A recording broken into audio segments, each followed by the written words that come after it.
I got so much motherfucking design on right now. Bring it down, bring it down, make it clap. I got 3 old guys, I'm bitches of a lie, and you know. Assalamualaikum warahmatullahi wabarakatuh. Saya sebagai moderator hari ini akan memulai sesi presentasi mengenai topik yang menarik dan relevan, yaitu masalah perkembangan sosial di era Tekno 5.0. Kami akan mengulas permasalahan interaksi sosial antar siswa di sekolah, khususnya dalam konteks pembelajaran daring akibat pandemi COVID-19, serta bagaimana Tekno 5.0 sebuah konsep berbasis teknologi dapat menjadi bagian dari solusi untuk meningkatkan interaksi sosial di sekolah. Selama presentasi, kita akan menjelajahi aspek-aspek kunci dari topik ini, termasuk faktor-faktor penyebab kurangnya interaksi sosial, dampak negatif dari pembelajaran daring, dan bagaimana Tekno 5.0 dapat digunakan untuk mengatasi masalah ini. Mari kita mulai dengan menggali lebih dalam pemahaman tentang permasalahan ini. Saya Davina Sucilaudia sebagai moderator dan pemateri 1. Baik, sebagai pemateri 1, hal yang akan saya jelaskan pertama yaitu persoalan pencetus gagasan yang diperoleh dari fenomena sosial budaya masyarakat di semua strata dan tatanan kehidupan di era Tekno 5.0 dan lainnya. Masalah interaksi sosial antar siswa di sekolah yang sering terjadi di Indonesia, faktor penyebabnya termasuk perbedaan latar belakang siswa, kurangnya pendidikan karakter, dan lingkungan sekolah yang tidak kondusif.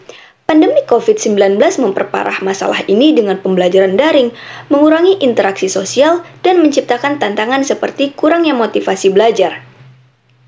Di era Tekno 5.0, pembelajaran daring adalah contoh pemanfaatan teknologi digital untuk mengatasi masalah pendidikan akibat pandemi. Tekno 5.0 adalah konsep berbasis teknologi yang bertujuan untuk meningkatkan kualitas hidup manusia. Teknologi digital dan kecerdasan buatan dapat membantu meningkatkan interaksi sosial siswa melalui aplikasi komunikasi online, robot, atau drone. Namun, Tekno 5.0 juga memiliki tantangan seperti privasi data dan etika penggunaan teknologi. Oleh karena itu, perlu upaya untuk meningkatkan pembelajaran daring, termasuk interaksi sosial tatap muka dan virtual, untuk mengembangkan keterampilan sosial, emosional, dan karakter siswa sesuai dengan konsep masyarakat 5.0 yang berpusat pada manusia.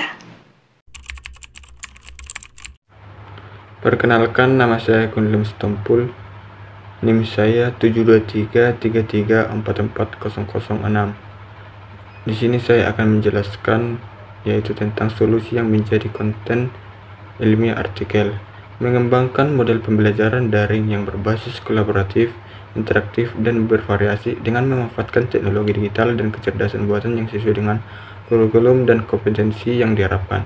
Model pembelajaran ini dapat melibatkan pengguna aplikasi komunikasi online, media sosial, game edukasi, simulasi virtual, atau engagement reality yang dapat meningkatkan keterlibatan, motivasi, dan minat siswa dalam proses pembelajaran. Selain itu, model pembelajaran ini juga dapat memberikan kesempatan bagi siswa untuk berinteraksi dengan dan berdiskusi dan bekerja sama dengan teman sekelas, guru, dan atau ahli dari berbagai bidang ilmu lainnya. Contoh model pembelajaran daring yang berbasis kolaboratif adalah Project Based Learning atau PBL.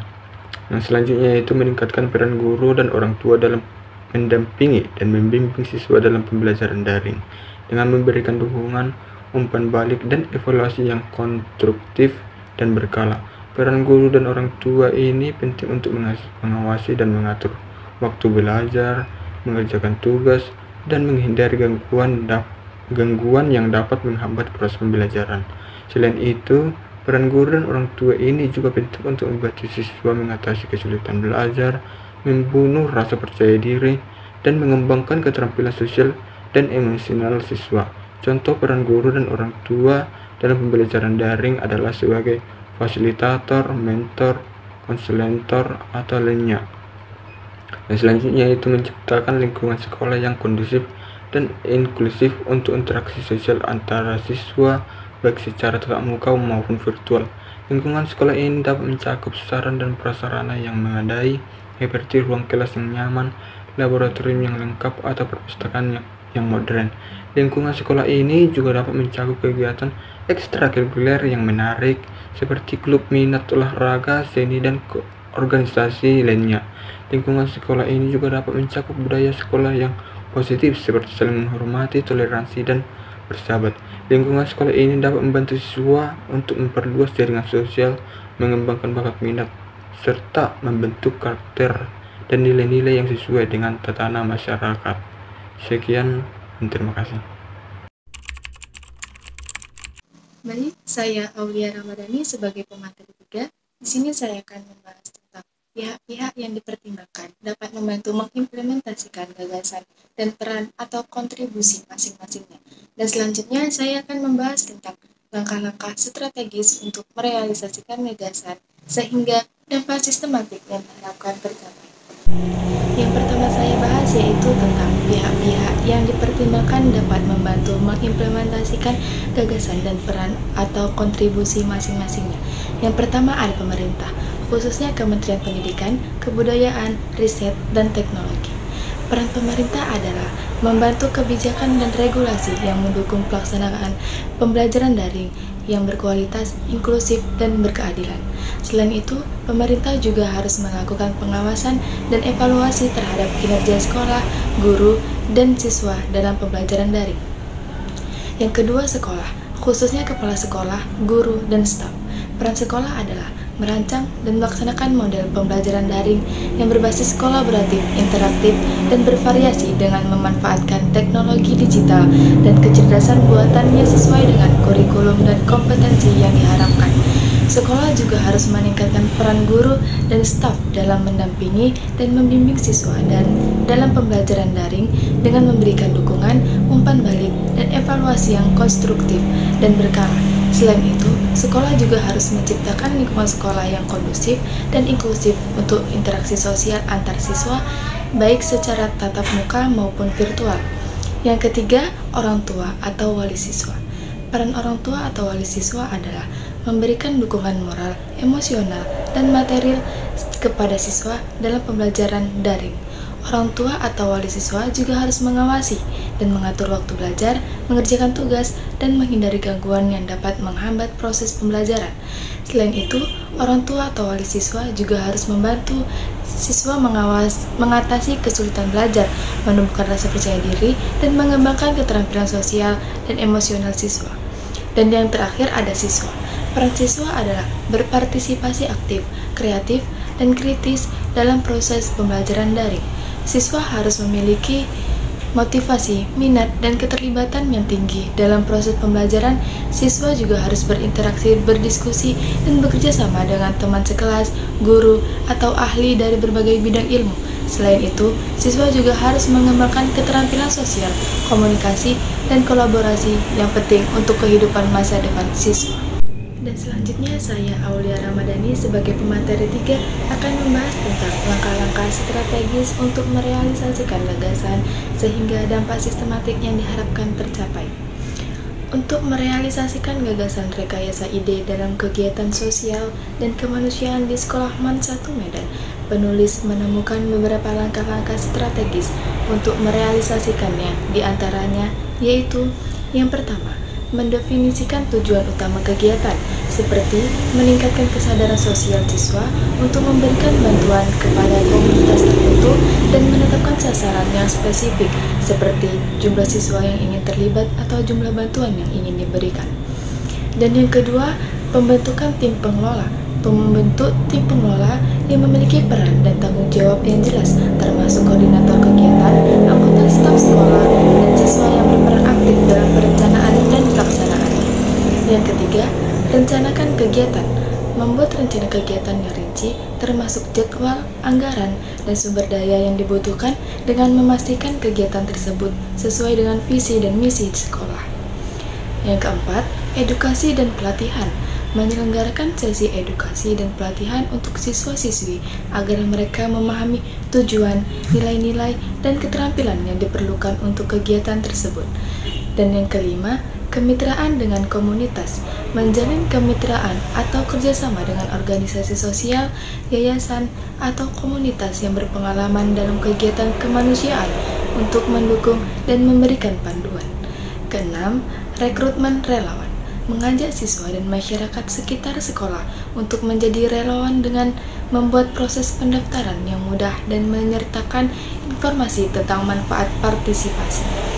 Ketujuh, evaluasi dampak. Membuat sistem pemantauan dan evaluasi yang mencakup indikator kinerja yang dapat diukur, seperti jumlah bantuan yang diberikan atau perubahan perilaku siswa. Kedelapan, komunikasi dan dokumentasi. Menggunakan media sosial, pameran, dan berbagai saluran komunikasi untuk membagikan cerita dan foto tentang kegiatan agar siswa dan masyarakat tahu apa yang telah dicapai. Dan yang kesembilan, keterlibatan keluarga. Mengajak keluarga siswa untuk mendukung dan ikut terlibat dalam kegiatan dengan menghadiri acara-acara terkait atau memberikan kontribusi berupa dukungan moral atau barang-barang yang dibutuhkan. Kesepuluh, dukung berkelanjutan. Memastikan bahwa kegiatan ini berlanjut dan menjadi bagian dari budaya sekolah dengan mendukung pengembangan inisiatif kemanusiaan berkelanjutan. 11. Apresiasi dan penghargaan. Mengenali kontribusi siswa dan relawan dengan memberikan penghargaan seperti sertifikat atau penghargaan khusus untuk menghargai upaya mereka. 12. Feedback dan perbaikan. Berusaha selalu terbuka terhadap masukan dari semua pihak yang terlibat dan menggunakan umpan balik tersebut untuk meningkatkan kegiatan. 13. Transparansi dana. Pengelolaan dana dan sumber daya dilakukan secara transparansi dan akuntabilitas. Sekian dari saya, Aulia Ramadhani, sebagai pemateri 3. Terima kasih. Untuk kesimpulan dari gagasan yang telah kami paparkan, yakni gagasan yang kami ajukan adalah dengan melaksanakan kegiatan sosial dan kemanusiaan yang akan diikuti oleh para siswa-siswi dan masyarakat di sekitar sekolah. Terlibat dalam kegiatan kemanusiaan dapat membantu membangun empati terhadap individu dan kelompok yang mungkin mengalami kesulitan. Hal ini dapat mengubah cara individu melihat dan memahami realitas kehidupan orang lain. Untuk merealisasikan kegiatan ini, penulis telah menyusun beberapa langkah strategis yang menjadi acuan dalam membantu kegiatan ini agar lebih terarah. Kegiatan ini diperkirakan akan memakan waktu sekitar 1 minggu. Kegiatan ini juga diharapkan dapat membantu meningkatkan kesadaran masyarakat tentang isu-isu sosial dan kemanusiaan yang ada di sekitar mereka, serta dapat mengembangkan sumber daya manusia yang lebih berkualitas dalam masyarakat yang pada gilirannya berkontribusi pada kemajuan bangsa. Baik, kita telah melihat bahwa pembelajaran daring selama pandemi telah mengurangi interaksi sosial. Tetapi, Tekno 5.0 menawarkan potensi untuk menjadi solusi yang mengagumkan. Ini menunjukkan betapa pentingnya integrasi teknologi yang bijak dan manusia yang berorientasi pada nilai-nilai dalam mencapai kebahagiaan, keamanan, dan kenyamanan dalam masyarakat. Dalam menghadapi masa depan yang semakin digital, kita harus menjaga keseimbangan antara dunia maya dan dunia nyata, serta bagaimana tantangan privasi dan etika. Kami berharap informasi yang telah kami bagikan di hari ini dapat menjadi pijakan untuk pembahasan lebih lanjut tentang cara meningkatkan interaksi sosial dan pendidikan dalam era Tekno 5.0. Saya Davina Sucilaudia sebagai moderator akan menutup pemaparan presentasi kali ini. Wassalamualaikum warahmatullahi wabarakatuh.